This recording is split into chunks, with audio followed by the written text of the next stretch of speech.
Kecoh orang kata sistem baru kita ni confirm ramai yang akan lari, customer takkan datang punya. Itu korang silap.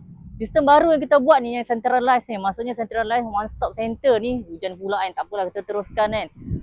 Kita centralizekan. Contoh cawangan tidak air Kajang specialist untuk enjin skuter sahaja, cawangan Empire Kajang specialist untuk enjin kapcai. And then 4 cawangan yang lain tu fokus pada servis. So ramai kata customer malah akan lari apa semua kan, korang silap. Sebenarnya kita dah sebulan lebih kita buat macam ni.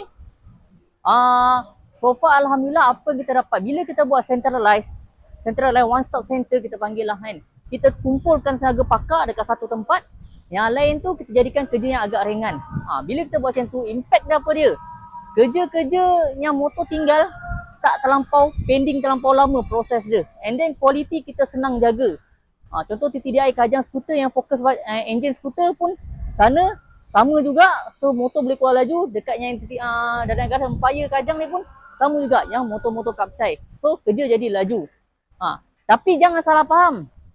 Ada soalan kata, habis maksudnya menyusahkan orang lah. Kita nak kena hantar ke sana, lepas tu nak kena datang ke sini ke, balik apa semua. Habis orang yang jauh takkan servis nak kena datang ke sini sama mata. Korang silap sebenarnya macam ni. Korang contoh ada masalah enjin. Kau datang ke mana-mana cawangan Dana Garage. Okay. Orang yang kat sana, in charge kat sana bukan calang-calang orang. Orang in charge kat sana tu semua orang yang pengalaman. Kalau dia nak overhaul, nak siapkan enjin korang dah 1 hari pun boleh. Diorang bukan calang-calang orang. Cuma kita hadkan diorang punya kerja diorang. Diorang kerja diorang hanya melibatkan enjin, hanya melibatkan bahagian head block saja. Paling tinggi, servis topside pun itu saja. Kalau melibatkan overhaul, cabut semua enjin, diorang akan campak ke HQ. So apa jadi? Kalaulah korang hantar motor korang ke mana-mana cawangan kita yang lain, contoh Dana Negara Serdang ke, Semenyih ke, Majlis Jamek ke, Bukit Mewah ke, kau hantar ke sana, motor ada masalah, and then diorang check apa semua. In case motor korang kena hantar ke HQ melibatkan enjin yang bahagian bawah. So, korang tak perlu hantar ke sini. Kita orang akan ada lori, kita orang akan pick up motor korang daripada cawangan tu, hantar ke specialist ni tempat kita orang ni, and then kita orang buat, lepas dah siap kau hantar ke sana balik. Kalau kau nak ambil dekat situ pun boleh, nak ambil dekat yang bengkel yang buat enjin korang ni pun boleh, nak ambil tempat asal yang korang hantar motor pun boleh. Tak ada masalah, itu sistem dia.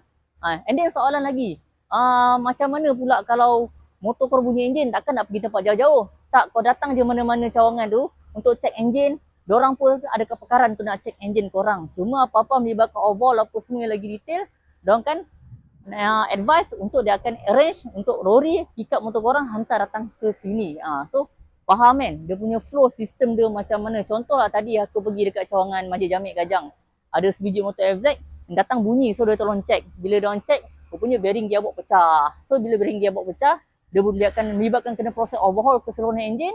So nanti lori akan pick up motor dekat sana and then hantar ke HQ, ke specialist. Dan Garage Empire yang buat motor kapcai, sama juga motor skuter nanti.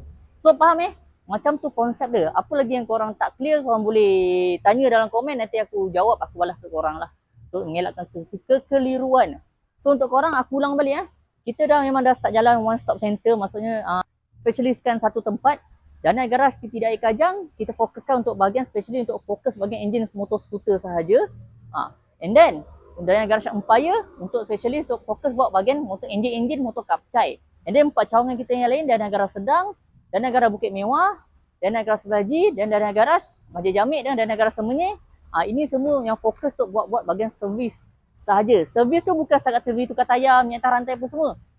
Major servis pun boleh buat kat sana. Paling tinggi lah servis topside, itu pun kena booking slot. Pun boleh buat dekat cawangan sana juga. Mungkin ada yang tanya lagi kan. Habis impact dekat bengkel sana macam mana? Impact kita buat macam ni, untuk bengkel-bengkel yang fast service yang kita fokus ni kan, lagi laju. Dah kurang dah komplain sidai, walaupun melainkan korang serentak meramai tu tak ada apa-apa lah kan. Komplain sidai, komplain tunggu turn lama pun dah makin kurang bila kita buat macam ni. Itu yang seronoknya kan. So untuk korang boleh datang mana-mana cawangan kita. Kalau untuk motor kapcai boleh hantar ke 4 cawangan kita. Kalau untuk motor skuter boleh fokus kat 2 cawangan kita, Dana Garage TTDI Kajang dengan Dana Garage Bukit Mewah Kajang. So ikut korang boleh datang dekat mana. So apa-apa boleh tak faham boleh komen je kat bawah nanti.